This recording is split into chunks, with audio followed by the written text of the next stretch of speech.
வணக்கம். திரைக்கலைஞன், பொதுமக்களில் ஒருவன் தம்பிராமையா, கேரள ஆளுநர் மற்றும் தமிழ்நாடு பொறுப்பு ஆளுநர் ஐயா அலேக்கர் அவர்களுடைய பாதம் தொட்டு நான் வணங்குகிறேன்.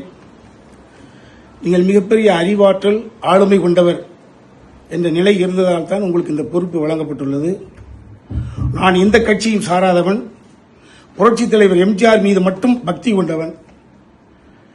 இப்பொழுது நடந்து முடிந்த தேர்தலில் 40% ஓட்டை இளைய தளபதி விஜய் அவர்கள் வாங்கியிருக்கிறார்கள்.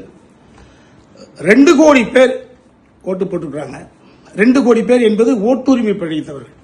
இதில் ஓட்டுரிமை அற்ற மாணவர்கள், மாணவிகள், எனது பேத்தி, எனது பேரன், எல்லா குடும்பங்களில் இருப்பவர்களுடைய ஆசையும் அபிலாஷையும் அதில் ஒளிந்திருக்கிறது. கடந்த 2-3 நாள் நிகழ்வுகள் என்பது தமிழ்நாட்டில் இருக்கக்கூடிய குழந்தைகளை, ஓட்டுரிமை அற்றவர்களை, மாணாக்க செல்வங்களை, என்னை போன்ற நிறைய பேருடைய பேரன் பேத்திகளை மனம் கலங்க செய்திருக்கிறது. எல்லோர் வீட்டிலும் ஒரே கூக்குரல், தமிழ்நாடு எங்கும் எல்லோர் வீட்டிலும் குழந்தைகளுடைய கூக்குரல். எப்ப வருவாங்க, எப்ப, எத்தனை சீட்டு, எப்ப பதிவேற்றுட்டாங்களா, எப்ப ஏற்க போறாங்க, ஒரு இனம் புரியாத தொல்லைக்கு ஆளாக்கப்பட்டு எல்லோரும் மன செஞ்சலத்தில் ஆழ்ந்து கிடக்கிறார்கள். 113 காமிச்சிட்டாங்க, 5 கூட தூக்கி போடுங்க, 108 இருக்குல்லங்க ஐயா, அலைங்க ஐயா தம்பி விஜய கொடுங்க. அவர் கேட்டுக்கக்கூடிய இந்த 2 வார அவகாசத்தை கொடுங்கள். அவர் அதை ப்ரூவ் பண்ண முடிஞ்சது அப்படின்னா ஆட்சி தொடரட்டும். ப்ரூவ் பண்ண முடியலன்னா ஆட்சி விட்டு சட்டம் ஆட்டோமேட்டிக்கா அவரை தீக்கிற போது அடுத்த இன்னொரு எலெக்ஷன் கூட நீங்க ஃபார்ம் பண்ணுங்க. அதுக்கப்புறம் யாரும் வந்து போட்டும்.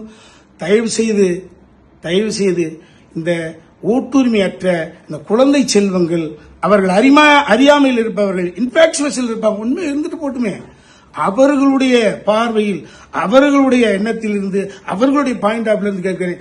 அலேக்கர் ஐயா தம்பி விஜய் அவர்களை அடுத்த எம்ஜிஆர் ஆகியவிட்ட எம்ஜிஆர், அவ்வளவுதான், உண்மைதான். அதிமுகவில் இருக்கக்கூடிய வெற்றி பெற்றிருக்கக்கூடிய பாண்டிச்சேரியில் இருக்கக்கூடிய எம்எல்ஏக்கள் புரிந்து கொள்ள வேண்டும். நீங்களாக வந்து விஜய்க்கு சப்போர்ட் செய்யுங்க. அடுத்த எம்ஜிஆர் சார் கூப்பிடுங்க,